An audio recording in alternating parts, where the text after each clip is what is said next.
Let's face it, the last 7 weeks have been pretty tough for everybody.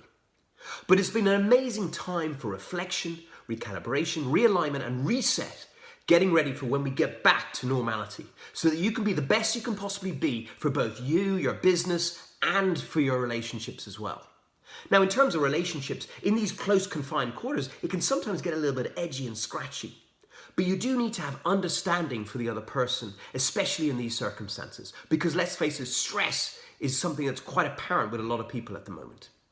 So it's incredibly important in terms of that understanding for your other half to make sure that you are very careful with your words, making sure that you realize that words have energy and that energy can create both positive and negative.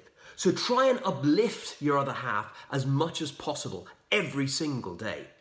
And remember, there are days that they could possibly have a slightly grumpy day or they might be slightly upset. So make sure that you don't take things personally and you don't make assumptions about how they're feeling. Ask questions to understand and try and be the best you can possibly be every single day.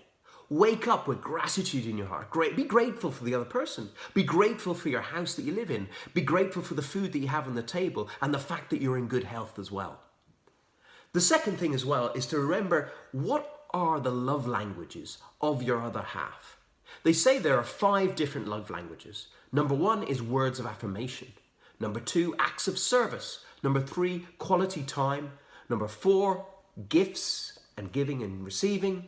And then number 5, physical touch. Now, it's all very well knowing what you want, but try and understand what your other half wants as well. And try and make sure that you give as much as possible to help her fulfill whatever her love language is.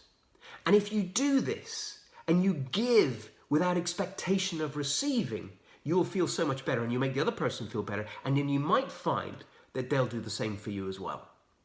And then if you go back on remembering your positive words and making sure that you're impeccable with what you say, remembering not to take things personally, remembering to be the best you could possibly be and never make assumptions and ask the right questions, I think you should be okay.